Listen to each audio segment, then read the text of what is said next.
নমস্কার দর্শকবিন্দু, এই মুহূর্তের সবথেকে বড় আপডেট প্রধানমন্ত্রী আবাস যোজনা নিয়ে বড় ঘোষণা। প্রধানমন্ত্রী আবাস যোজনা নিয়ে আবারও আবাস যোজনা নিয়ে কি আপডেট উঠে আসছে সেটা আমরা বিস্তারিত আলোচনা করব।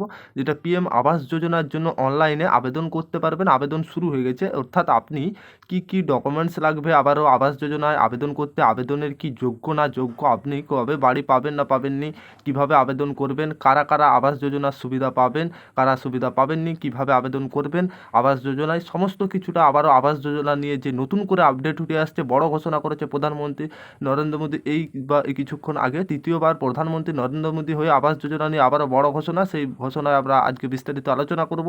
শেষ পর্যন্ত দেখতে থাকবেন, উপকারে আসবে। তার আগে আপনাদের কাছে ছোট্ট একটি রিকোয়েস্ট, আপনারা যদি আমাদের চ্যানেলে প্রথমবার এসে থাকেন চ্যানেলটিকে সাবস্ক্রাইব করে অল নোটিফিকেশন অন করে রাখবেন।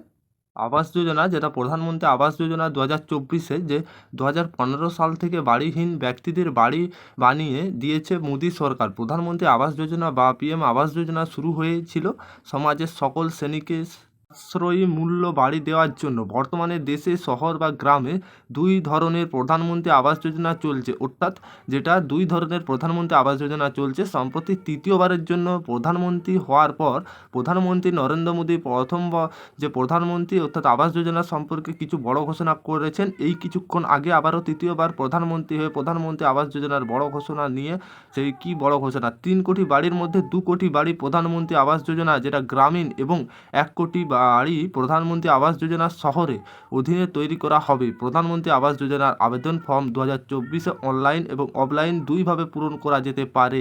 এই মুহূর্তে সবচেয়ে বড় আপডেট প্রধানমন্ত্রী আবাস যোজনা নিয়ে, যেটা আবারও আবেদন করার জন্য প্রধানমন্ত্রী আবাস যোজনা পিএম আবাস যোজনা এর অফিসিয়াল ওয়েবসাইটে আপনারা গিয়ে বিভিন্ন তথ্য, আপনিও যদি পিএম আবাস যোজনার অধীনে একটি বাড়ি পেতে চান, তাহলে আজ যে প্রধানমন্ত্রী আবাস যোজনা বা পিএম আবাস যোজনা ওয়েবসাইটটা আমাদের ডেসক্রিপশন বক্সে দেওয়া থাকবে, সেখান থেকে যেয়ে জেনে নিতে পারবেন অনলাইন অফলাইন ফর্ম পূরণ করার পদ্ধতিটা। তাছাড়াও আমরা জানিয়ে দেবো পরের নেক্সট ভিডিওতে পিএম আবাস যোজনার সুবিধা কারা পাবেন। আবেদনকারী বয়স 18 বছর বা তারও বেশি হতে পারবে। যেটা হবে, প্রধানমন্ত্রী আবাস যোজনার ঘর পেতে হলে অবশ্যই হতে হবে ভারতীয় নাগরিক, যেটা 18 লক্ষ টাকা পর্যন্ত বার্ষিক আয় থাকলে সেই পরিবার প্রধানমন্ত্রী আবাস যোজনার আবেদন করতে পারবেন। পাকা বাড়ি থাকলে স্কিমে আবেদন করতে পারবেন না, এটা সকলেই জানেন। যেটা পাকা বাড়ি থাকলে আবেদন করা যায় না। পরিবারের কোনো সমস্যা, সরকারি চাকরি করলে হবে না, জমি আছে এবং বাড়ি তৈরি করতে চান, এই ধরনের ব্যক্তিদের আর্থিক সহায়তা দেওয়া হয়। ঠিক কী সুবিধা দেওয়া হয়, প্রধানমন্ত্রী আবাস যোজনার কম সুদে ঋণ, যেটা গৃহ ঋণ দেয় ব্যাংকে, অর্থাৎ 20 বছরের মধ্যে শোধ করতে হয়। আর গৃহ ঋণের ভর্তুকি দেওয়া হয় কেন্দ্রের তরফ থেকে। বাড়ির আকার এবং আয় দেখে ভর্তুকি কত পাবেন তা ঠিক করা হয়।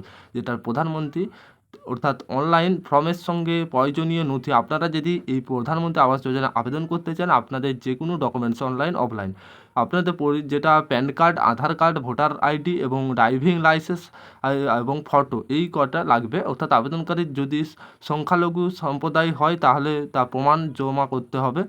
জাতীয়তার প্রমাণ জমা দিতে হবে, পাসপোর্ট দেওয়া হবে। অর্থনৈতিকভাবে দুর্বল সেকশন, যেটা সার্টিফিকেট, অর্থনৈতিক নিম্ন আয়ের সার্টিফিকেট প্রদান করতে হবে। বেতন যেটা করতে হবে, আইন return statement, property valuation certificate, bank statement, account statement. আর প্রমাণ করতে হবে আবেদনকারীর যে কোনো পাকা বাড়ি নেই, আপনাদেরকে অবশ্যই এটা প্রমাণ করতে হবে।